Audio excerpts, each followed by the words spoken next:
Today's episode will shake the world, challenge beliefs, and make you see voices in a whole new way. If you're ready for truth, courage, and the power of the Filipino spirit, let's start brewing the story. The question that stopped the nation. The studio was built for serious conversations, global discussions, high-level dialogues, and interviews with influential figures. Bright white lights glowed against glass walls, screens displayed crisp graphics, and cameras rolled with professional precision. Yet this morning, something completely unexpected was about to unfold. Something no producer had planned, no journalist had predicted, and no viewer watching at home was prepared for. Outside, New York City moved with its usual frantic rhythm. Taxis honking, people rushing to work, vendors calling out for attention, and digital billboards flashing nonstop. But inside the studio, everything was controlled, calm, perfectly coordinated. Today's episode was supposed to be simple, a special feature where children from different countries asked questions to a famous guest. The man invited was Arden Trumbull, a well-known business figure, a global personality, and someone who always carried an air of confidence that dominated whatever space he entered. He had built a reputation for boldness, sharp comments, and a larger-than-life presence. Producers expected light-hearted questions, fun reactions, and a feel-good moment for families watching across the world. What they didn't expect was that the most unforgettable part of the show would come from a quiet, observant Filipino child standing in the second row. His name was Elias Reyes. That he was only 11. He wore no flashy clothes, just a simple blue polo, neat black pants, and shoes slightly too big for his feet, as if borrowed for a special day. He didn't stand out among the other kids by height or loudness, but there was something gentle yet powerful in the way he looked around. Something thoughtful, something aware. And on this day, something inside him was about to change everything. Where Elias's story began. Before the lights, before the cameras, before the world watched him speak, Elias lived a simple life in Cebu City. He grew up in a small barangay with narrow streets, colorful homes, and neighbors who greeted each other like family. His mother worked as a caregiver, sometimes taking 2 shifts in a row to make sure her son had hope. Whenever Elias studied, she would tell him, "Anak, your words can take you to places your feet have never been." Those words became his guide. He devoured every English book he could borrow. He studied speeches online. He repeated phrases into the mirror at night. He practiced accents not to sound American, but to understand people better. When they moved to the United States 2 years earlier, he carried his mother's lessons with him like armor. At school, he didn't talk much at first, not because he was afraid, but because he understood something most children didn't. To speak well, you must first learn to listen. Teachers started noticing him. His essays were advanced. His vocabulary was precise. His thoughts were layered and deep. During class presentations, he spoke with clarity beyond his age. Not loud, not dramatic, just calm and confident. When the event organizers asked schools to nominate young speakers for the Global Children's segment, his teacher didn't hesitate. "He doesn't just use English," she said. "He feels the language." The show begins. The host walked out with her usual professional brightness, the kind that instantly warmed the audience. Today we celebrate young voices from all around the world. Applause followed, smiles filled the studio. Everything seemed perfectly ordinary. Then Arden Trumbull stepped on stage, confident, charismatic, and fully aware that millions of viewers recognized him. The crowd cheered louder, cameras zoomed in. Social media lit up with posts about the live event. Children were lined up at the side of the stage, waiting their turn to ask questions. The first child asked about Arden's favorite food. The second asked if he liked animals. The third asked what he enjoyed doing when he wasn't working. Arden answered with humor. The audience laughed. Producers relaxed. Everything felt predictable. The atmosphere shifted slightly, as if everyone in the room suddenly felt something important approaching, even if they didn't know why. Elias stepped forward, holding the microphone gently with both hands. His eyes lifted to meet Arden's. The crowd quieted. The cameras refocused. The host leaned forward. Arden, who rarely appeared surprised, looked at Elias with curiosity. Then the boy spoke, the question that echoed across the room. "Mr. Trumbull," he began, his voice firm yet soft. "Many children who move to new countries are told that their English is not good enough. People hear our accents and judge us before they understand us. A murmur rippled across the studio, soft but unmistakable. It is identity.it is connection. It is expression.s. Oh, I want to ask, what does it truly mean to speak good English? And who decides what good means? The host blinked, stunned. Arden raised his eyebrows. This wasn't a cute question. This wasn't something meant for laughs. This was thoughtful, sharp. Elias didn't stop. Some people use English to measure intelligence, he said. But English belongs to everyone who uses it. So should fluency be measured by accent or by meaning? You could hear the breath of the audience as they listened. That's how quiet the room had become. He wasn't offended that he wasn't defensive. He was caught off guard in the purest way. Finally, he spoke, slower than his usual confident rhythm. He said English was about communication, that clarity mattered, that expression mattered, that being understood was more important than sounding perfect. It was a respectful answer, but everyone could feel it. The boy's question was stronger than the man's answer. The host turned back to Elias. Elias smiled, a gentle smile that softened his serious eyes. Partly, he replied. But I think the world still needs to learn that kindness is more important than speaking without an accent. But real applause, emotional applause, growing applause. Some people stood, some clapped above their heads. The studio felt transformed, as if the boy had pulled back a curtain and revealed a truth everyone felt but never said out loud. A producer whispered into her headset, this kid is making history." Another responded, "Keep the camera on him. Don't miss a single second." And in that moment, it was clear. A quiet Filipino boy had just shifted the energy of a room filled with adults. Not by shouting, not by arguing. And everyone knew. This was only the beginning. The child who shifted the room. The moment Elias finished speaking, something invisible passed through the studio. A ripple, a wave, an energy that no one expected from an 11-year-old boy. It wasn't fear or shock that it was recognition. The adults in the room felt it instantly, even if they couldn't explain it. Immigrant children were not expected to hold that level of insight.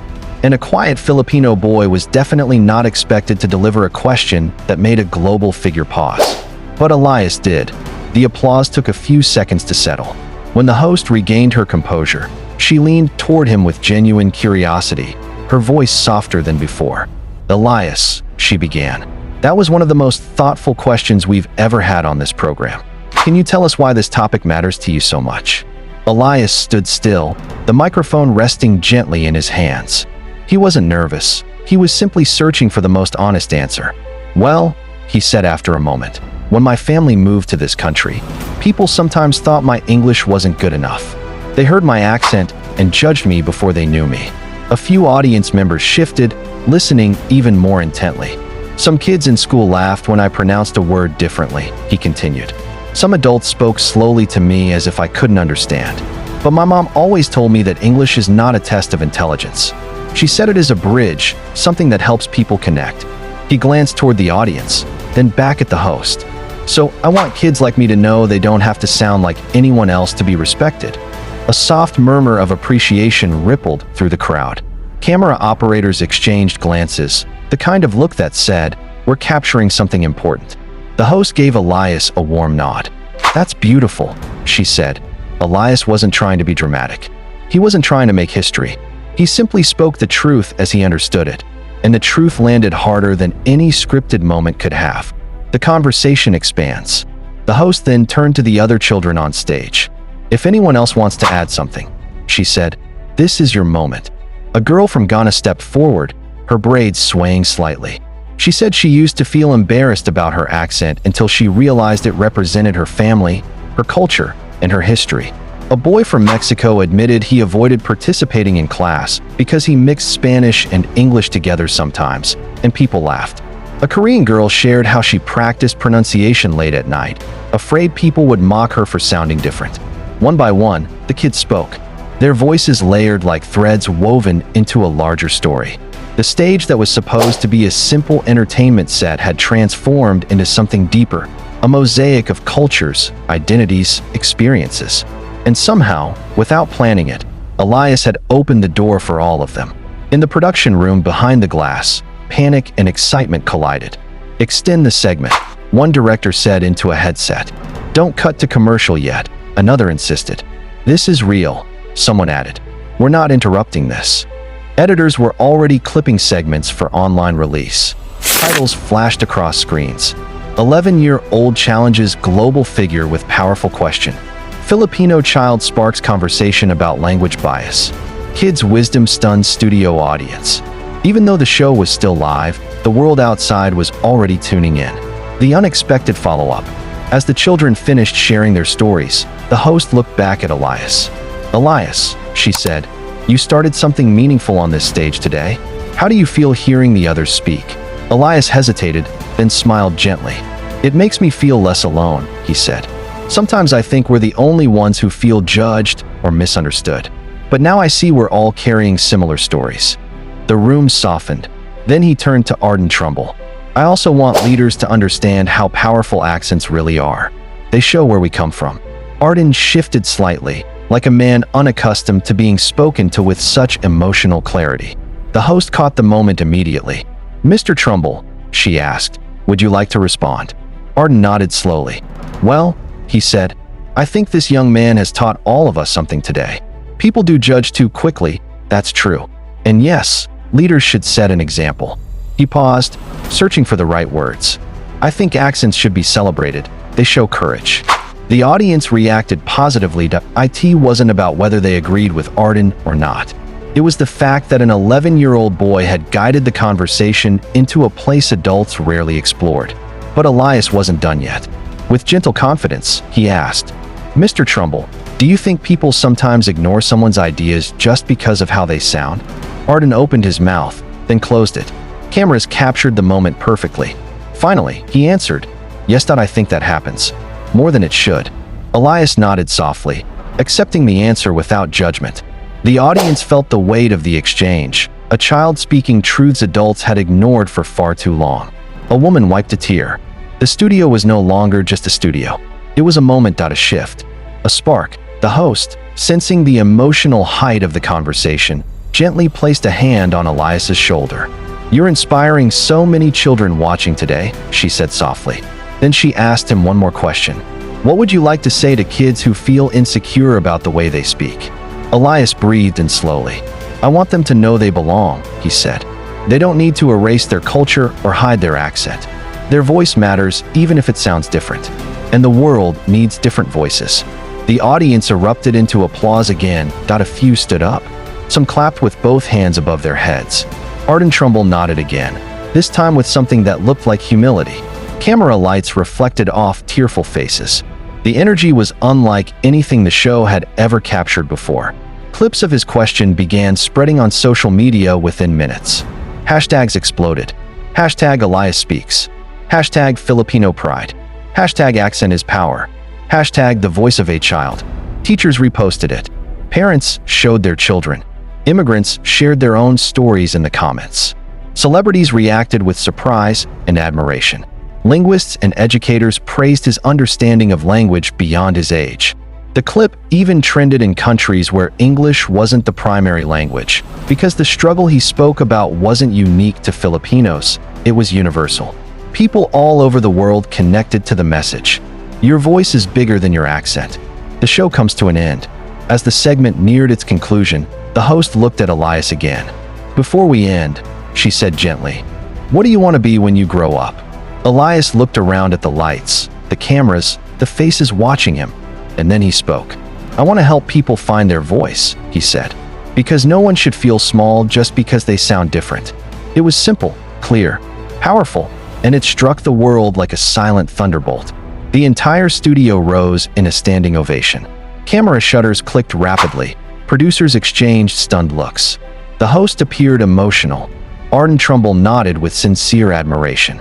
The moment was complete, but the story was only beginning. The voice that reached the world. When the standing ovation finally began to fade, the cameras slowly zoomed out, capturing the entire stage, the host, the children, the audience, the lights, and at the center of it all, a Filipino boy who never expected any of this. Elias lowered the microphone with a calmness that didn't match his age. He didn't smile widely, that he didn't celebrate. He simply breathed, like someone who had carried a message for so long and finally placed it gently into the world. "Thank you to all our young participants, and especially to you, "Elias," she said, "you've given us something important today." When the cameras finally cut to commercial, the studio erupted, not with chaos, but with awe. Producers rushed out from behind cameras. Stage assistants whispered excitedly. Technicians who usually stayed silent exchanged smiles. "You don't know what you just did," she told him gently. Elias blinked. "Did I do something wrong?" "No," she said, shaking her head with a small laugh. "You did something unforgettable." His mother stood at the edge of the stage, tears filling her eyes as she watched the scene unfold. When he walked toward her, she pulled him into the tightest hug he'd felt in months. "Enoch," she whispered, her voice cracking, "you spoke with so much heart. I'm so proud of you." Elias hugged her back, burying his face against her shoulder. "I just said the truth, Mama." "Sometimes," she said softly, "the truth needs a brave voice." It was Arden Trumbull. The boy and his mother froze instinctively. But Arden didn't come with security. He didn't arrive with cameras. He walked alone, hands calmly at his sides. "You're a very impressive young man," Arden said. "Your question, it made me think." Elias swallowed, unsure of what to say. Arden extended his hand. "Don't ever lose that courage." Elias shook his hand politely. Then Arden turned and left quietly with his team, not with grandeur, but with respect. The internet erupts overnight.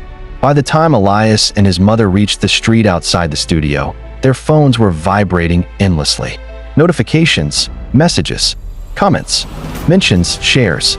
Some added subtitles, some added emotional music, some added commentary, some simply wrote, "Listen to this kid." The clip spread across TikTok, Facebook, YouTube Shorts, Instagram Reels, and Twitter. Millions, then tens of millions, watched the moment. Reactions poured in. "This boy explained language better than any adult I know. He speaks for every immigrant child who was laughed at. A future leader, mark my words. This clip needs to be shown in schools." Teachers from several countries shared it as a classroom lesson about identity and confidence. A famous singer reposted it with the caption, "This kid gets it." Linguists broke down his words line by line, praising his understanding of accent bias. Parents sent messages saying their children finally felt proud of how they sounded. But the most touching comments came from immigrant kids. "He sounds like me. I didn't know we could sound proud. I finally feel seen. Thank you, Elias." All around the world, the moment resonated like a shared heartbeat, an invitation to return. The next morning, while Elias and his mother sat at the small kitchen table eating pan de sal and hot chocolate, the phone rang again. It was the studio. "Can Elias come back?" The producer asked. "We want to interview him. Not as a participant, as a guest." His mother looked at him with wide eyes. "Do you want to go back?" she asked. Elias hesitated. "Will I have to speak again?" "Yes," she said softly. He took a deep breath. "Then I'll try." When they arrived at the building later that week, the atmosphere was completely different. Staff members greeted them like returning heroes. A makeup artist offered to fix Elias's hair. Camera operators gave him friendly nods. "You changed our show," she said. "Today the world gets to hear a little more from you." During the interview, the host asked him, "What do you think your moment on stage meant?" Elias thought carefully before answering. "I think it showed that kids have ideas worth listening to," he said. "And I think it showed that accents shouldn't make anyone feel less." The audience, once again, responded with heartfelt applause. The school reaction. When Elias returned to school the following Monday, everything felt different. Students who barely spoke to him before ran up excitedly. "Bro, you were on TV. You talked to Arden Trumbull. You spoke better than half the adults. My mom cried watching your video." Even teachers greeted him with pride. One teacher asked if he would speak briefly to the class about his experience. When he stood in front of the chalkboard, the room fell silent. "How did you stay calm?" "I wasn't trying to impress anyone. I just wanted people to understand how I felt." Another student asked, "Were you scared?" "Maybe a little," he admitted. "But my mom always said my voice mattered."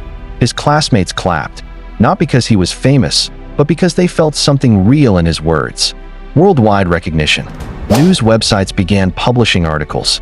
Filipino child sparks global conversation on accent bias. A question from an 11-year-old changes how people view language. Young voice, big impact. Organizations that focused on language learning reached out. Nonprofits that supported immigrant families contacted his school. Documentary producers sent inquiries about featuring him in a special series. But none of this changed Elias. He still washed dishes, he still did his homework. He remained the same quiet, thoughtful boy who listened before he spoke. One evening, his mother sat beside him as he helped her practice English for work. She mispronounced a word, and they both laughed. "You're the teacher now," she joked.